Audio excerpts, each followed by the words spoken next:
Voz Andina Internacional presenta Observatorio Internacional. Un observatorio para examinar los desafíos actuales de la humanidad y las tendencias globales de discusión y soluciones.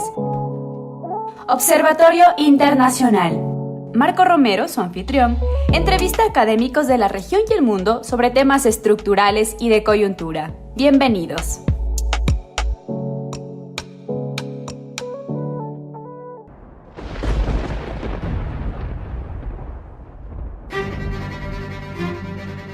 Buenos días, señores oyentes, amigos de Voz Andina Internacional en su programa Observatorio Internacional.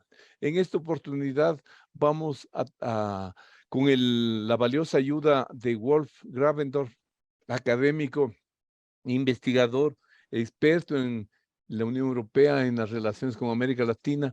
En el día de hoy, gracias a su colaboración, vamos a tratar de tener más elementos para entender dónde está, cuál es la situación actual de la Unión Europea, básicamente en su dimensión política, en su dimensión de algo de las dimensiones económicas y en su dimensión como actor internacional.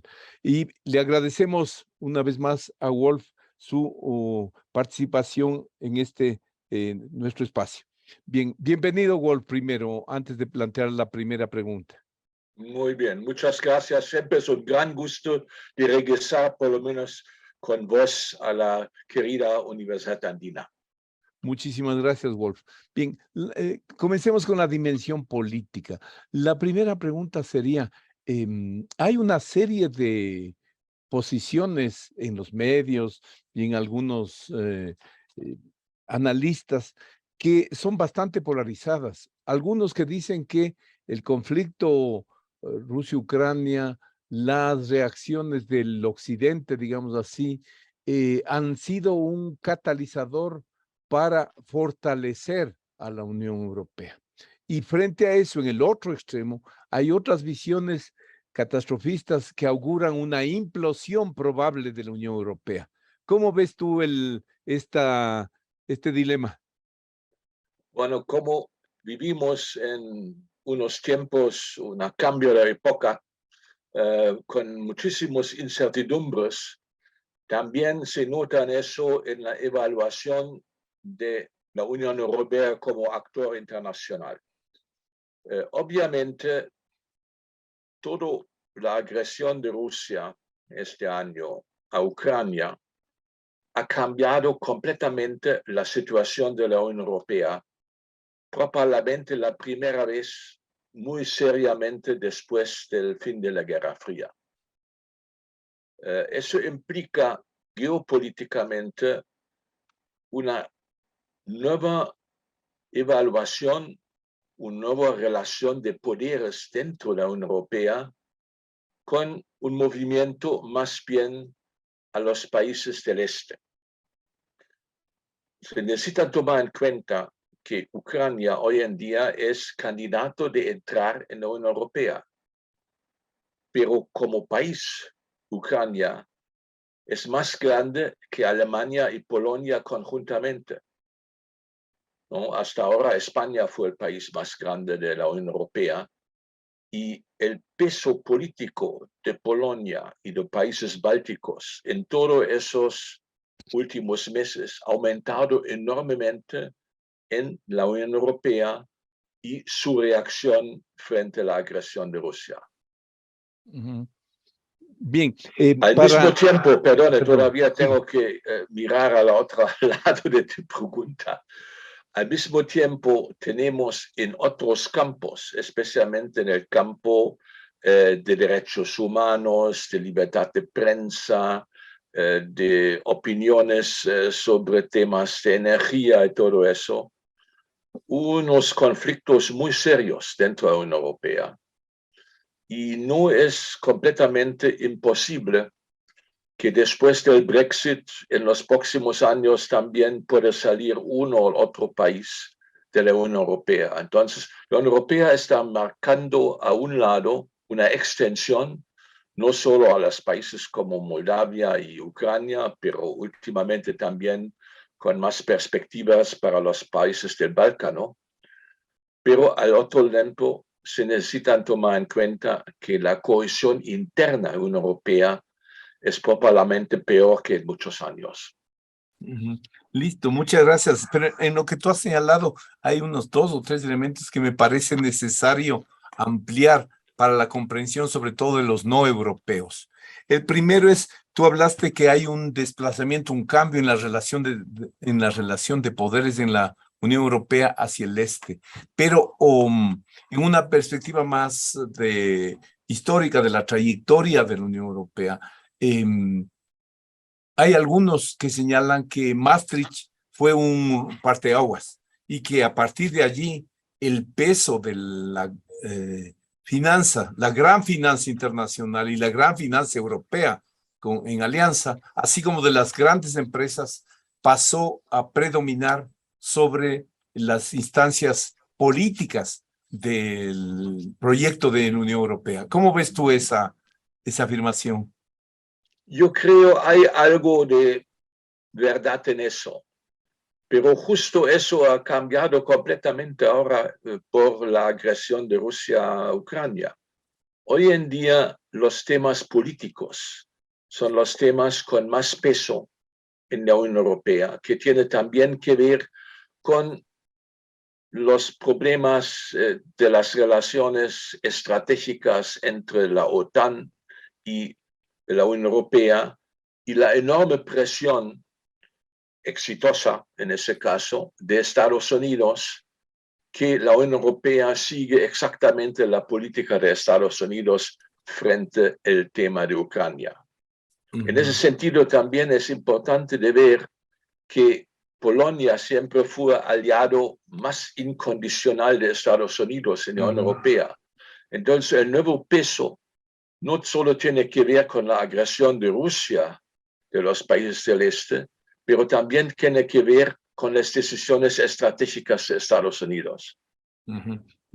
Ahora, bien, uno de los temas que se pensaba y se consideraba que la Unión Europea cambió radicalmente el mapa político europeo era esto de generar mecanismos y aproximaciones que vuelvan imposible, entre comillas, o casi imposible, el que las viejas rencillas históricas, por ejemplo, entre Francia y Alemania, para solamente mencionar alguno, puedan reproducirse. ¿Esos mecanismos están funcionando adecuadamente? O sea, la institucionalidad política, básicamente, de la Unión Europea.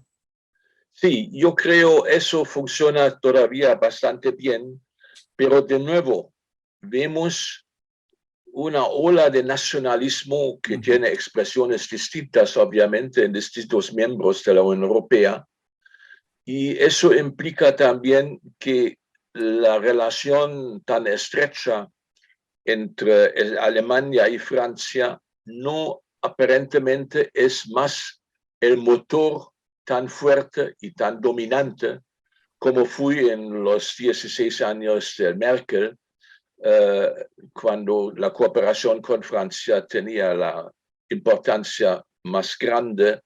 Hoy en día hay voces distintas que tienen que ver mucho con la situación distinta del impacto geopolítico en la Unión Europea. Ahora bien, pero pensando en la institucionalidad del proceso tan compleja, tan rica de la Unión Europea, por ejemplo, ¿quién ha existido una consulta o una expresión genuina de los pueblos europeos con respecto al posicionamiento de sus estados frente a este conflicto geopolítico? No. No existía nada de ese tipo, con la excepción que obviamente era un tema muy discutido y muy importante en las reuniones del Parlamento Europeo, y el Parlamento Europeo ha ganado mucho espacio en las decisiones de la Unión Europea en los últimos años, pero las decisiones de la reacción frente a la agresión de Rusia y la declaración de una guerra económica prácticamente en contra de Rusia del lado de la Unión Europea, con 8 diferentes paquetes de sanciones, eran discusiones en cada uno de los estados, pero no existía realmente una concertación sobre esas medidas al nivel europeo. Ahora, en la medida en que lo que tú señalas de esos 8 paquetes de sanciones y sobre todo las medidas que afectaban al ámbito energético, como mencionaste también hace un momento, están repercutiendo directamente sobre las condiciones de vida de los ciudadanos, y eso va a verse mucho más gravemente ahora que entra el invierno, que al parecer no va a ser tan crudo, pero de todas maneras es invierno europeo.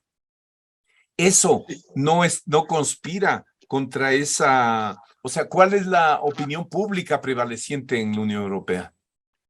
Bueno, no hay una opinión pública europea. Yeah.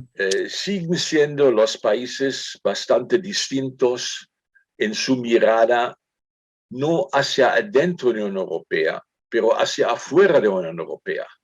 Yeah. Las relaciones bilaterales que tienen los franceses o los alemanes o los holandeses o los italianos con otros poderes, en este caso tanto Estados Unidos como Rusia o China, tienen siempre una mirada bilateral. Esa mirada europea siempre se hace al nivel de papeles y a nivel de discursos, pero realmente una opinión pública europea frente a los problemas internacionales, yo creo, no se pueden encontrar. La visión de España, por ejemplo, sobre qué pasa con Rusia o qué pasa con China, es muy distinto que la alemana o la francesa. Tienes completamente razón que en mi opinión y en opinión de alguna otra gente, yo creo, la calculación en Bruselas que esas sanciones van a tener un efecto inmediato sobre la guerra o sobre las intenciones del gobierno Putin era mal calculado. Esas sanciones no han mejorado la situación de Ucrania, han empeorado mucho la situación en Rusia, pero también ha empeorado mucho la situación, especialmente del cambio energético, pero también en relación del problema de inflación y todo eso en varios países europeos. Hay analistas europeos que dicen los efectos negativos de las sanciones en contra de Rusia son más grandes en algunos países europeos que en Rusia misma. Sí, ahora, para dejar atrás la cuestión, la referencia que hacíamos hace unos minutos a la institucionalidad europea, existen voces europeas que han planteado que quizás es excesivo el poder que maneja hoy la Comisión Europea. Ursula von der Leyen es prácticamente con un conjunto de representantes europeos el órgano de la Unión Europea que más peso tiene en la decisión de política exterior y de asuntos que tienen un impacto interno muy importante, y que eso estaría agudizando el déficit democrático de la Unión Europea. ¿Qué te parecen a ti esas opiniones? Me parece que son muy buenas observaciones. El primer lugar es no olvidar que la jefa, la presidenta de la Comisión Europea, es una alemana, pero fue solo posible su elección en su tiempo gracias a Francia y Polonia. Entonces, cuando hoy en día ella ha asumado una posición visto de algunos analistas europeos como extrema en relaciones internacionales, tiene mucho que ver que en relación del poder de Polonia, ella refleja mucho esos intereses de países del este. En relación de Alemania, también refleja los intereses del actual gobierno alemán, que también es un gobierno muy pro-europeo a un lado, pero un nuevo gobierno que tiene una actuación más fuerte hacia afuera que los últimos gobiernos alemanes. Eso tiene que ver con el tema de los verdes, el tema del cambio climático. Todos esos temas están muy interrelacionados y muy difícil es de indicar realmente cuál es la razón para qué, porque hay tantos diferentes elementos que contribuyen a cambios de decisiones y al mismo tiempo, ya hace tiempo, la Comisión Europea trataba de tener un papel geopolítica. Anunciaron eso ya antes del ataque de Rusia en contra de Ucrania, pero no han tomado en cuenta cómo ha cambiado la posición geopolítica de Europa por esa misma agresión. Entonces ahora tiene esas ideas de ser un actor muy importante en el mundo y al mismo tiempo se notan las enormes debilidades de reaccionar a esos cambios geopolíticos, especialmente para algunos países de la Unión Europea.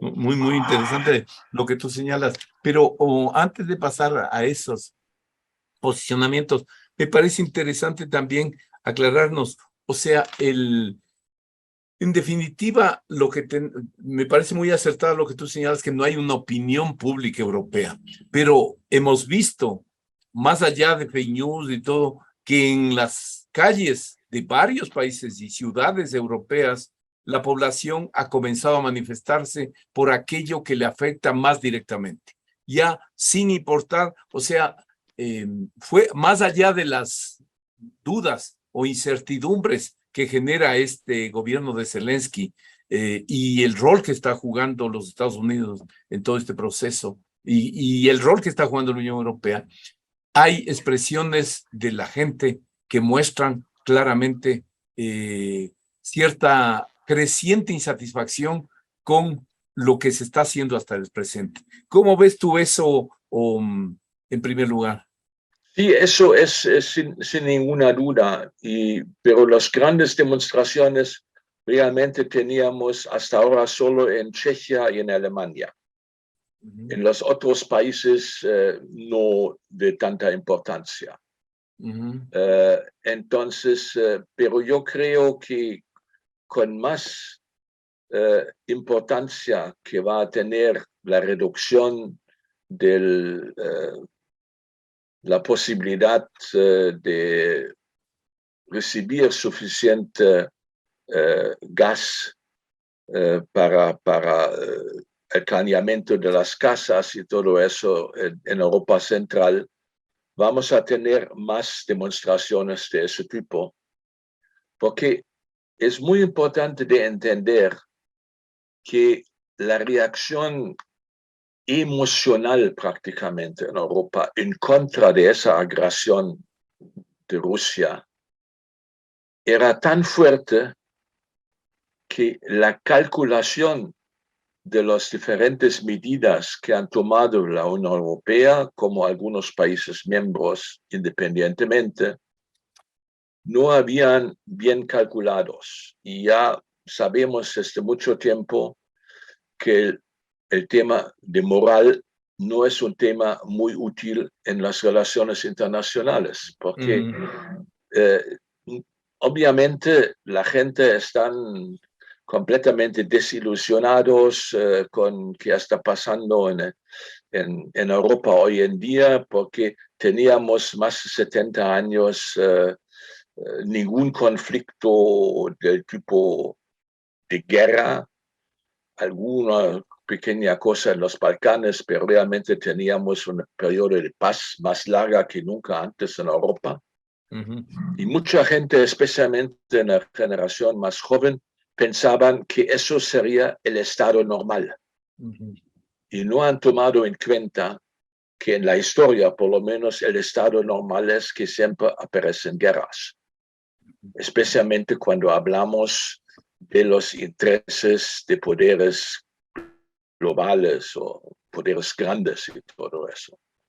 Y esa interrupción de ese periodo, largo periodo de paz, tenía un efecto de una reacción muy, muy fuerte y no suficientemente pensado sobre las implicaciones que van a tener las decisiones tomadas tanto en Bruselas como también en Berlín o en París o en Madrid. Eso tiene que ver especialmente, como tú mencionaste antes, en relación de tipos de energía, ¿no? España nunca tenía mucha energía de Europa del Este, de Rusia. Siempre tenía energía de África del Norte. Algunos países del norte de la Unión Europea tienen energía de Noruega y de los Países Bajos. Los alemanes, la Chequia y la Polonia tenían de Rusia. Entonces, teníamos siempre un mercado único, pero nunca teníamos un mercado único de energía en Europa. Y eso se nota muy claramente ahora. Hay intereses nacionales ahora, ¿no? Cada uno trata de obtener en el sistema internacional tanto gas que puede comprar y todo esto. Y todo eso ha creado una situación dentro de la Unión Europea, bueno, de sospechas también, ¿no? De un país al otro, porque un país está subvencionando más la energía que otro, y eso tiene obviamente efectos sobre la capacidad de las industrias nacionales de competir con los otros en el mercado interno. Tenemos ahora una cantidad de temas que casi no conocimos antes de ese tipo de reacción frente a la agresión de Rusia. Muy interesante. Ahora, antes de que me olvide, yo solamente tengo opiniones de unos cuantos compatriotas ecuatorianos que están trabajando en Europa, en España, en Ginebra, en organizaciones internacionales, que cuando he conversado en las últimas semanas, meses, me han mostrado me han hecho llegar la expresión el pavor que genera en mucha población europea el tema de la amenaza nuclear. O sea, y como que vieron que eso no era una entelequia, sino que estaba allí presente. ¿Qué tanto peso tiene esto en la posición de la población en los países europeos? Bueno, eso depende mucho de las experiencias que tenían esos países europeos en la última guerra. ¿No? Que tanto Polonia como Alemania como Chequia y gran parte de Italia, el Balcano y todo eso, habían prácticamente países completamente destruidos, ni hablar de Unión Soviética en su tiempo, por la Segunda Guerra Mundial. Entonces, la memoria que existe no es tan fuerte como hace 50 años o algo así, pero todavía existe, implica que hay gente que dicen, obviamente es muy grave que ha pasado para Ucrania, pero vale la pena que vamos a una tercera guerra mundial solo para Ucrania puede ganar la guerra en contra de Rusia. Es una pregunta, yo creo que algunos analistas y inclusivamente políticos se preguntan. Y por eso esa posición de Estados Unidos, que es una posición de un gran poder internacional muy lejos de los problemas que viven los europeos cada día, es muy importante de realmente de dar una lección fuerte a Rusia y posiblemente implica un cambio de gobierno en Rusia y todo eso. Todas esas calculaciones geopolíticas, mucha gente en Europa no comparte, porque ven que nadie sabe, ninguna persona sabe, una vez que hay una situación de pérdida de guerra en Rusia, puede implicar, nadie sabe realmente, que el gobierno de Rusia decide, ¿no?, tomar por lo menos algunos de los armamentos tácticos nucleares para cambiar la situación de guerra en favor de ellos. Eso es una situación que preocupa mucho a la gente. Pero menos a los jóvenes por esta falta de memoria. Mucho menos a los jóvenes, porque ellos mismos no han vivido realmente la situación de guerra y son, gracias a Dios, son una población educada y socializada en tiempos de paz. Ahora tú, sí, sigue, por favor. Y eso es una diferencia, por ejemplo, de la gente del Medio Oriente o la gente de Afganistán o algo que siempre han vivido con la guerra. Y por eso no están, por lo menos no aparecen tan listos de tratar de ganar una guerra, ¿no? Ahora hay mucha gente que realmente tratan todo lo posible con finanzas, con armas y todo eso, que Ucrania debe ganar la guerra. Pero no piensan en qué va a pasar una vez tienen ganado la guerra. ¿Cómo va a reaccionar especialmente Rusia misma, que no es un país pequeño y además es un ex imperio, y los imperios siempre tienen sus problemas una vez que se están en declive y están perdiendo su peso. Eso vemos no solo en el caso de Rusia, pero vemos también el caso de Estados Unidos, que es otro imperio en declive. Así es. Y eso siempre son, y eso sabemos desde muchas décadas en los diferentes escritos de muchos internacionalistas, esos tiempos son tiempos peligrosos, en que hay mucho peligro de nuevas guerras.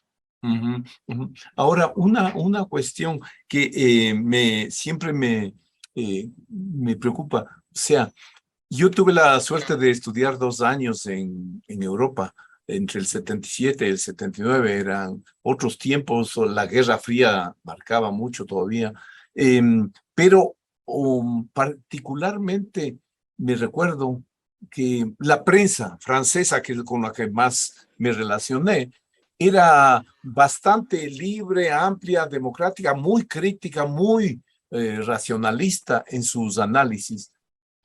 Pero, teniendo en cuenta, como tú lo has dicho y como muchos analistas también lo dicen, o sea, aquí estamos ante una guerra de narrativas.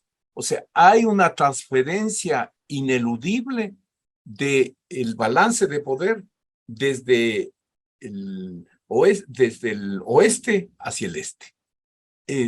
Desde cualquier punto de vista que uno tome. Y como tú señalas, me parece muy acertadamente esto de los imperios declinantes, que por supuesto son procesos que pueden tomar hasta siglos. Décadas. Ajá. Entonces, en definitiva, la disputa por las narrativas de lo que está ocurriendo es manejada por los más media, por la opinión pública, en la cual me parece que hemos valorado insuficientemente el peso de las redes sociales, el peso de los fake news, de las noticias falsas, y de lo que sabemos perfectamente, que la verdad es una de las primeras víctimas cuando hay conflictos en la guerra. Entonces, frente a eso, me asombra que, por ejemplo, hechos como todo lo que sucedió entre el 2014 y el 2022, o antes del 2014. El tema de los acuerdos de Minsk y todo lo que ocurrió en torno a ellos. Ese documento elocuente de la Rand Corporation del 2019, en el cual dice exactamente cuál es la estrategia de los Estados Unidos para esa región, y si la analizamos, es justamente lo que está ocurriendo. Yo no he encontrado, salvo aislados o periodistas, y no mucho entre los analistas, una visión que busque comprender con estas perspectivas menos coyunturales, menos mediáticas, la magnitud de lo que estamos confrontando. Si el propio Joseph Nye, que no tiene ninguna sospecha de pro-Rusia, él dice, hasta hoy día no sabemos cuáles fueron las causas de la Primera Guerra Mundial. Decir que fue el asesinato del conde de Sarajevo es una cuestión absolutamente superficial. Hay factores inmediatos, hay factores de mediano plazo y tendencias de largo plazo. Pero eso no se está haciendo en particular en Europa, y eso me parece que va contra esta tendencia tradicional en el pensamiento europeo. ¿Cómo ves tú esta reflexión? Yo creo que es muy importante de ver la discusión pública ahora en esa palabra que se llama ahora entre los especialistas en relaciones internacionales la narrativa, ¿no? Que los gobiernos hacen mucha inversión con bastante inteligencia de crear una narrativa que viene de la televisión hasta las diferentes redes sociales, hasta los profesores, y es importante de ver cómo esa narrativa tiene después una forma de casi aparece como un sistema de propaganda, ¿no? Así es. Que las voces que no están en favor de una u otra medida están vistos como traidores, ¿no? Así es, una simplificación, bipolaridad, todo. Están en contra de libertad, están en contra del occidente y todo eso. Y yo he vivido eso en los últimos 8 meses muy claramente, que a pesar que la guerra solo fue posible, o la guerra tan exitosa del lado de Ucrania, solo fue posible para la enorme ayuda, especialmente de Estados Unidos e Inglaterra, pero también de otros países europeos. La gente siempre ve en eso como una reacción normal en contra de las acciones de Rusia. Y esa narrativa ahora, y por eso hay preocupación en algunos países europeos sobre esto, puede cambiar en la manera que el sufrimiento interno en algunos países europeos es tan alto que la gente dice, bueno, no vale la pena ese precio para la victoria de Ucrania. No estamos en ese punto, pero hay indicadores ahora que podemos llegar en enero o algo así a este punto. Y la narrativa de los países democráticos es que es la idea de Putin de dividir la Unión Europea, y por eso necesitamos, en todo caso, tener filas cerradas en contra de Rusia. Pero hay países europeos, especialmente Ucrania y también ahora Italia, que tienen buenas relaciones con Putin y no van fácilmente de estar en la opinión de vamos a tener otros 15 o no sé cuántos sanciones entre de la Unión Europea en contra de Rusia. Hay una discusión que no es tan pública, pero es conocida, que algunos países en la Unión Europea están muy en contra de la implementación de las sanciones que ya existen, porque son dos cosas distintas, anunciar sanciones y implementar sanciones. ¿No? Hay sanciones europeas, pero la implementación de sanciones principalmente es en manos, no solo, pero principalmente en manos de los países miembros. Y no todos están siguiendo las directrices de Bruselas en esto. Por eso tenemos una división dentro de la Unión Europea ahora sobre la reacción de los países europeos frente a Rusia, pero no solo es eso, también hay más distancia entre diferentes países europeos sobre el papel de algunos actores europeos. Por ejemplo, los españoles tienen muchas dudas sobre la actuación de Francia en temas energéticos. Los alemanes tienen muchas dudas sobre la actuación de Hungría en relaciones con Rusia. Y tienen dudas también cómo va a actuar Italia en el futuro con un régimen derechista ahora. Y ese tipo de cosas aparecen siempre en la narrativa solo que tienen que ver con la relación con Rusia, pero tienen otros elementos también. Y eso complica tanto la narrativa, y la narrativa en Europa ahora es una narrativa que principalmente dice: necesitamos, estoy un poco exagerando obviamente, una nueva división del mundo, los países democráticos en contra de los autoritarios. Pero el problema es que, grosso modo, 2/3 de la población mundial son autoritarios. Así es. Y entre ellos también hay algunos que son muy importantes como mercados, pensando en China. Entonces, esa idea, nosotros somos los buenos y los otros son los malos, está creando situaciones que a largo plazo pueden ser mucho más graves que la situación en Ucrania. Por supuesto, me parece muy interesante lo que dices y me hiciste recordar lo que algún vocero cercano al PT decía ayer. O sea, no es que los casi 50 millones de brasileños que votaron por Bolsonaro son fascistas. Entonces, esta polarización, que no es un problema, que es un problema global.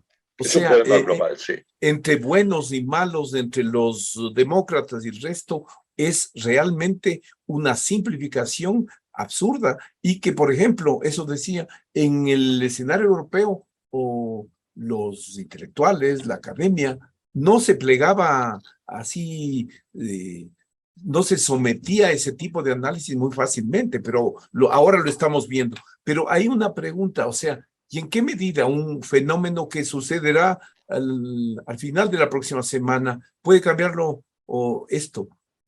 Un triunfo abrumador del Partido Republicano que tome el control de todo el Congreso norteamericano y del Senado norteamericano, o puede modificar y que abra el camino para un retorno de Trump. ¿Esto sería un cambio importante o no en este escenario?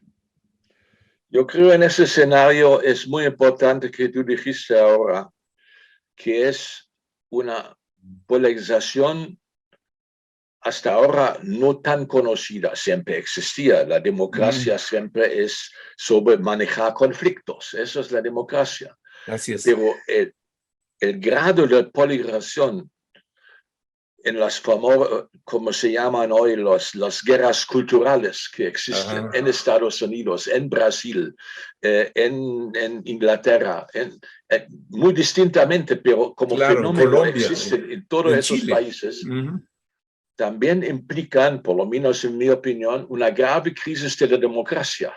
Así es. Porque la democracia no va a sobrevivir esas guerras internas.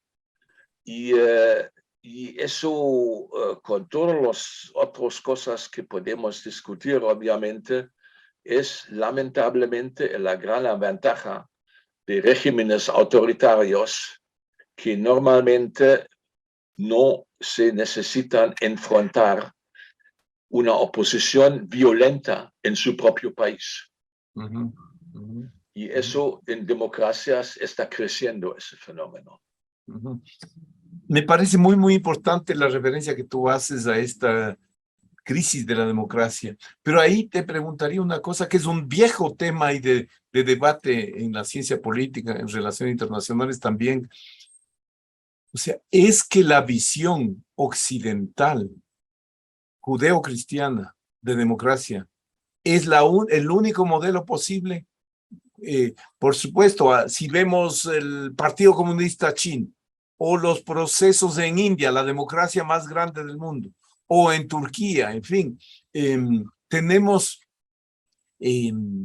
particularidades que no son de hoy día, que tienen raíces históricas y raíces culturales. Entonces, ese absolutismo, esa búsqueda de implantar el modelo o de democracia occidental en todas partes, urbi et orbi, ¿no es también parte del problema? Eso yo creo es uno de los errores más graves que especialmente en la visión norteamericana del mundo, pero compartido por muchos países europeos y Australia, por ejemplo, de Canadá también, es un grave error y yo creo eso es la razón de muchos conflictos.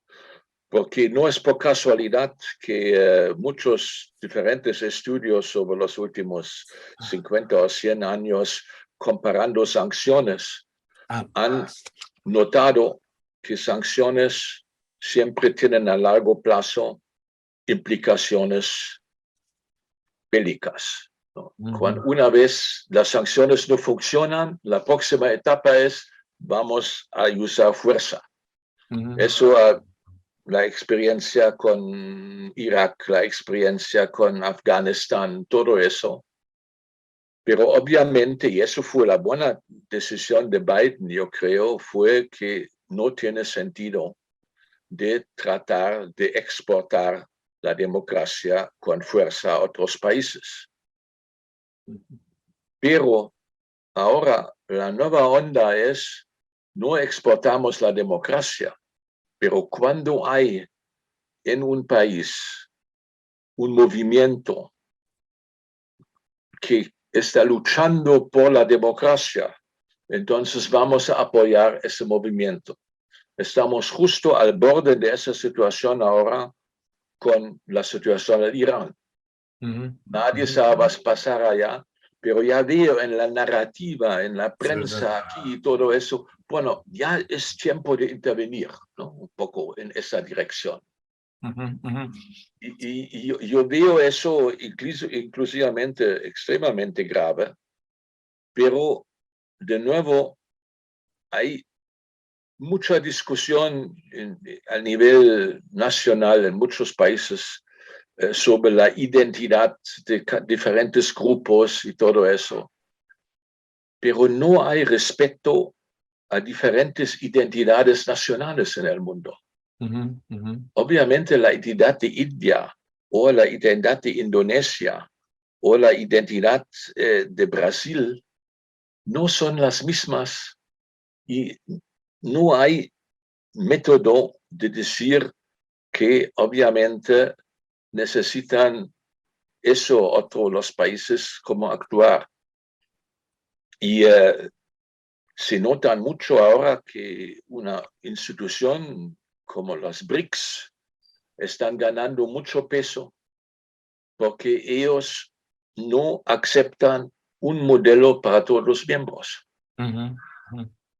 Cuando el Occidente, por lo menos internamente, está todavía convencido que solo existe un modelo.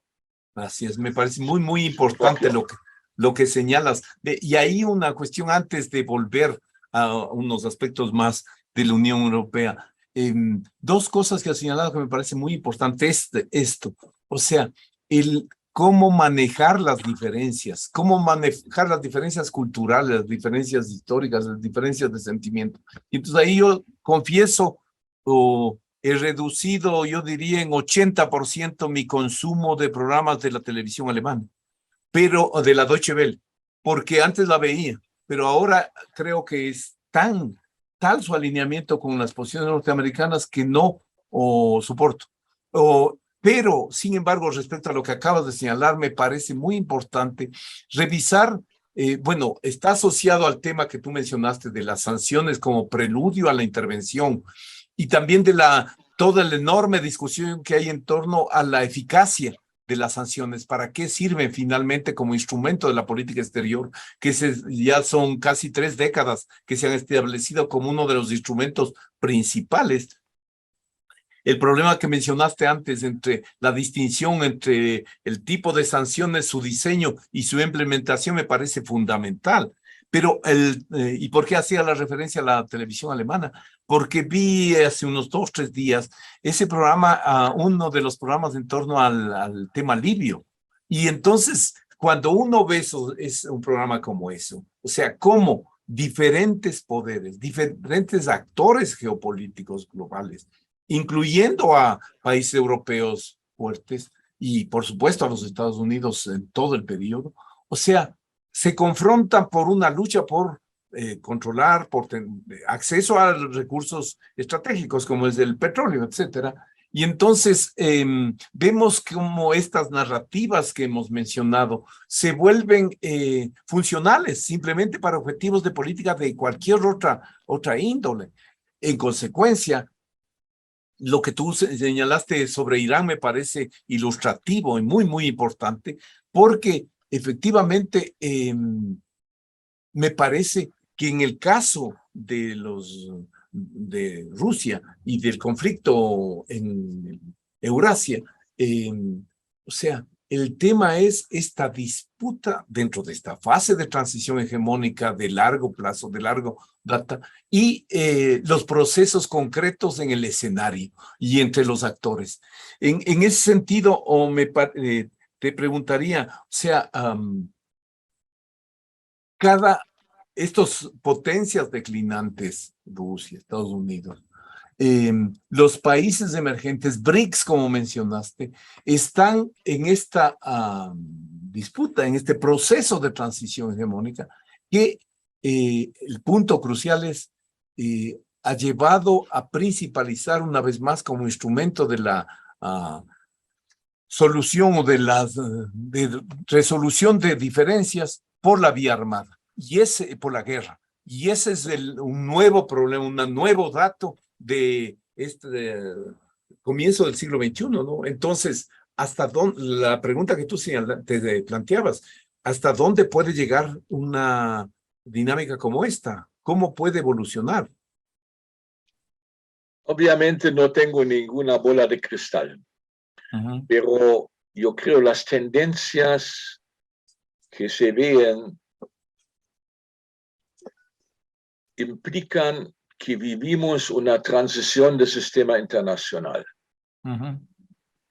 Y obviamente siempre cuando hay esos cambios, como teníamos después de la Segunda Guerra Mundial, teníamos después del final de la Unión Soviética, esos siempre eran momentos de cambio en el sistema internacional.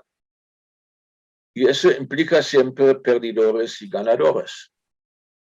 En la política no hay un vacuum, ¿no? Entonces, cuando una región está perdida, entonces otra gente tiene influencia allá. Y ahora tenemos, yo creo eso es una cosa no suficientemente discutida o observada, más bien dicho, más actores internacionales. Siempre nosotros concentramos sobre Estados Unidos y Rusia y China. Casi no hablan de nadie más. Así es. Pero hoy en día, Turquía, Irán, Indonesia, hay actores internacionales con muy distintas visiones del mundo y con diferentes capacidades, pero quieren ser escuchados. Así es. Quieren ser respetados. Exactamente.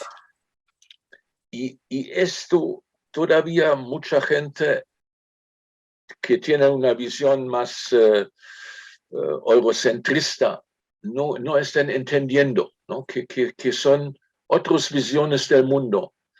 No tenemos, hasta el tema del cambio climático, no tenemos en todo el mundo la misma visión del mundo, ¿no? Las experiencias históricas son distintas. La vida ha tenido impactos muy fuertes en algunas regiones más, en otros menos.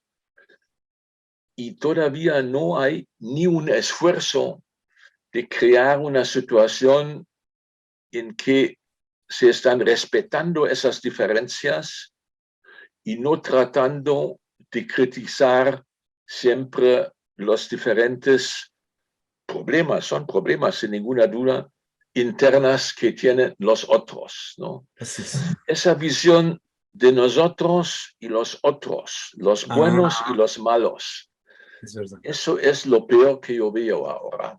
Y veo eso más fuerte ahora por los cambios geopolíticos que vimos en este año que anteriormente, pero eso no implica necesariamente que vamos a tener una guerra después de la otra. Pero esa narrativa me preocupa que tenemos en el occidente ahora, que solo cuando ganamos nosotros el mundo va a ser mejor. Yo tengo una duda que realmente con cualquier ganancia el mundo va a ser mejor, porque van a ser otros perdedores y esa gente van a crear otros conflictos, obviamente. Así es, así es. Ahora, ¿es posible pensar en el modelo de ese trabajo que mencioné hace unos minutos de la Rand Corporation? O sea, el objetivo es hacer eclosionar a Rusia y lo propio en China después. Entonces, la pregunta Obviamente. es que modelos como lo que ha pasado con Siria, con Irak, con Libia, con Afganistán, entre otros, en los cuales quedan estados completamente destruidos y en una conflictividad horrorosa, ¿es el modelo? ¿Puede ser visto como la respuesta a esta política básicamente de diseño norteamericano? Yo creo hay probablemente parte del establishment en Estados Unidos que están convencidos de esto. No hay duda. No estoy tan seguro que hay una mayoría de los que manejan la Unión Europea están compartiendo eso. Por lo menos no van a decir eso públicamente. Porque hay una gran diferencia de la situación anterior en la famosa Guerra Fría, y por eso no me gusta nada esa expresión que estamos frente a una Segunda Guerra Fría. Eso no tiene mucho sentido, porque el mundo hoy en día es mucho más chico y mucho más interconectado que en ese tiempo. Hoy en día, con muchos esfuerzos, se pueden posiblemente llegar a una situación de realmente poner Rusia en una situación sin salida económicamente. Pero aislar China hoy en día es imposible. Porque no solo a nivel de comercio, pero también al nivel de tecnología. China tiene ahora un nivel que yo creo con todos los esfuerzos, menos algunas bombas atómicas, no se pueden frenar.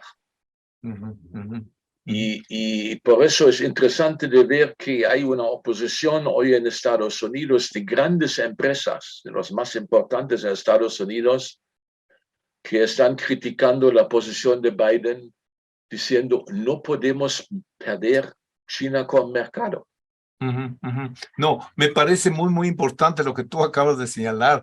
Y claro, ya no nos va a quedar el tiempo para abordar esa dimensión económica que creo que es crucial, más aún viendo estas proyecciones de todas las instancias multilaterales que apuntan a un año recesivo fuerte y a subidas de interés que van a golpear muy duramente a todos los países, a los hogares, a las empresas, etcétera. Entonces, yo te quería preguntar dos cosas para ir terminando que no alcanzo a comprender.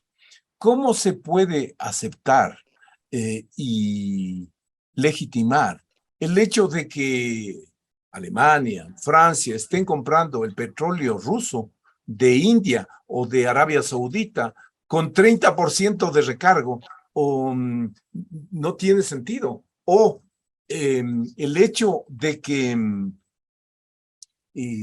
se esté revalorizando las centrales nucleares, el carbón, etcétera, con esta lógica de los verdes. O sea, tú mencionaste hace un rato el tema de los verdes y del cambio climático, pero en definitiva, ¿esto avanza la agenda hacia esa meta o estamos al contrario dando pasos hacia atrás? Bueno, tú conoces muy bien las diferentes idiosincrasias que tienen siempre las diferentes concepciones políticas, ¿no? La concepción política, uno es, necesitamos el cambio en el tema de energía a las fuentes renovables. No hay duda sobre esto. Así es. Y los verdes en eso tenían mucha razón y tenían muchas cosas en marcha. Pero ¿qué pasa cuando en ese momento hay una otra crisis que implica que se cortan los tradicionales provenientes de todo tipo de energía? Entonces eso implica de comprar energía en otras partes, que aumenta enormemente los costos. Así es. O inclusivamente prolongar la vida de los diferentes productores nucleares, ¿no? Todo eso es una cosa que necesita un gobierno tomar mirando a toda su población. Pero tenemos, no solo Alemania, en Alemania es muy obvio, pero también en otros países, gobiernos en que, porque son coaliciones, los diferentes partidos políticos solo miran a sus votantes. Y para unos es más importante la decisión de continuar el tema de cambio climático, y para otros es más importante de conservar la capacidad de producción de las diferentes instalaciones nucleares para no perder la capacidad energética. Y esos tipos de conflictos internos de los gobiernos están muy importantes ahora en la discusión interna de la Unión Europea, porque todo eso llega a un momento, y estamos muy cerca de ese momento, ya en Bruselas también, que decidir que vamos a cortar las leyes del mercado. Porque la única posibilidad de sobrevivir, eso es la experiencia de muchas guerras, obviamente. Así es obviamente una guerra al mercado no sirve, ¿no? Necesitamos concentrarnos en la posibilidad de sobrevivir, ¿no? Y eso es una discusión no abierta, pero existente ahora en la Unión Europea, hasta qué punto se necesitan cortar las fuerzas del mercado. Porque las grandes empresas de energía han ganado miles de millones cada mes. Así es, así es. Por la escasez, ¿no? Entonces, el mercado vive tiempos fabulosos de alguna gente, cuando otra gente no pueden pagar su factura los gastos, la factura mensual de su energía. No, eso me da excelente puente para plantearte la última pregunta y que vuelve a la primera. O sea, tú señalaste que las respuestas finalmente terminan siendo bilaterales, o sea, cada país, y acabas de ratificarlo ahorita, según sus nexos, según sus potenciales, según sus vínculos con tal o cual región o mercado, etcétera, cada país está buscando sus mejores soluciones. En ese escenario, el espacio para concertación en la Unión Europea se reduce drásticamente. Este nacionalismo, llámese nacionalismo económico, nacionalismo geopolítico, reacciones ante los procesos electorales que se vienen, etcétera. Pero entonces, y con esa pregunta terminaría agradeciéndote una vez más tu valiosa cooperación, genera dudas, incertidumbres muy fuertes respecto a la viabilidad y a la legitimidad y el espacio político para la Unión Europea. Yo creo que la gente de Bruselas está consciente de esa situación y hay gente que está luchando en contra de eso.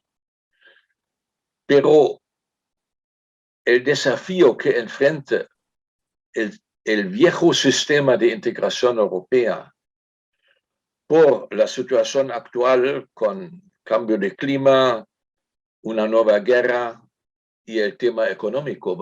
Todos los países europeos tenían bastantes pérdidas en el ingreso bruto del próximo año.